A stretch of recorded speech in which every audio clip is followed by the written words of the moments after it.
Back to our breaking news. 9 people killed in a mass shooting in downtown Dayton. We want to go back to 9 on your side anchor Tanya O'Rourke, who is live in Dayton's historic Oregon district. Tanya? I sure am, and I'm here on 5th Street, and I got to tell you, it's very, very quiet here, somber, and you mostly media here right now. Though pedestrians are allowed back onto this street, they can walk around. No cars are being allowed in. We're standing, of course, not too far from Ned Pepper's, and actually right on the spot where the shooter began shooting. And we should say that there are dozens of people who are recovering from their injuries tonight, but 9 people never got a chance. They never got a chance because they were gunned down in seconds. Among the 9 killed is 22-year-old Megan Betts, who is the shooter's sister. Also 27-year-old Lois Oglesby, 38-year-old Saeed Saleh, 57-year-old Derek Fudge, 30-year-old Logan Turner, 36-year-old Beatrice Warren Curtis, 25-year-old Thomas McNichols, 39-year-old Monica Brickhouse, and 27-year-old Nicholas Coomer.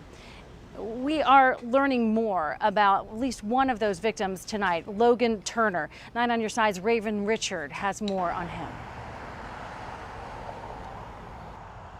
Hey, good evening. Well, you can see behind me Wright State University. This is actually the location where Logan Turner took a few classes back in 2015, but his current address is in Miamisburg, and that's where I actually did have a chance to talk to some of his neighbors.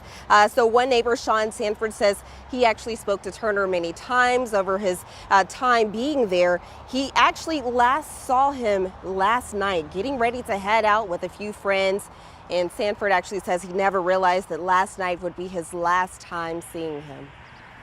Kind of surreal, I guess, when it's actually something happening in Dayton, but it's actually right next door to you. It's just kind of crazy. I look over in his backyard and I'm like, I'm never going to see this guy again. He's never going to come back home, and it's pretty sad. And actually, Turner just turned 30 earlier this week, so just a couple of days ago. And now the neighbor said that he saw the coverage of what happened to Dayton and never realized it was this neighbor until about 10 this morning. He did get contacted by some of Logan's family friends saying that he had passed away. So we'll continue to give you more information and updates on this story. We're live outside of Wright State University. Raven Richard, 9 on your side.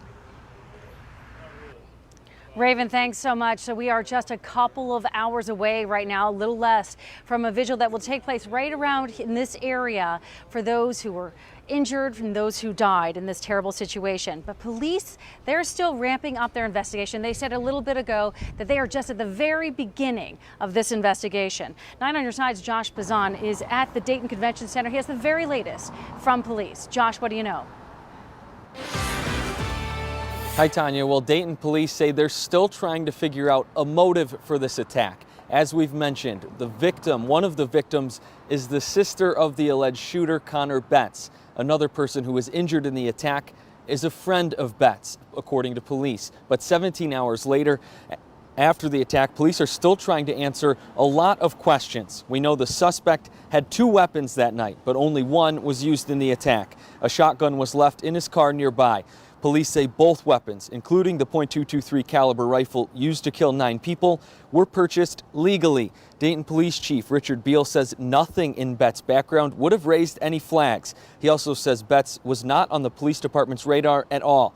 6 Dayton officers fired shots at the suspect and killed him just before he could enter a bar in the neighborhood. It was crucial.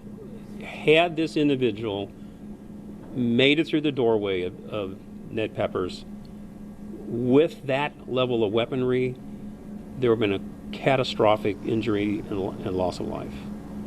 So stopping him before he could get inside there, where you saw all the people they were running in there for protection, was essential in minimizing to the degree we could casualties and deaths from this incident.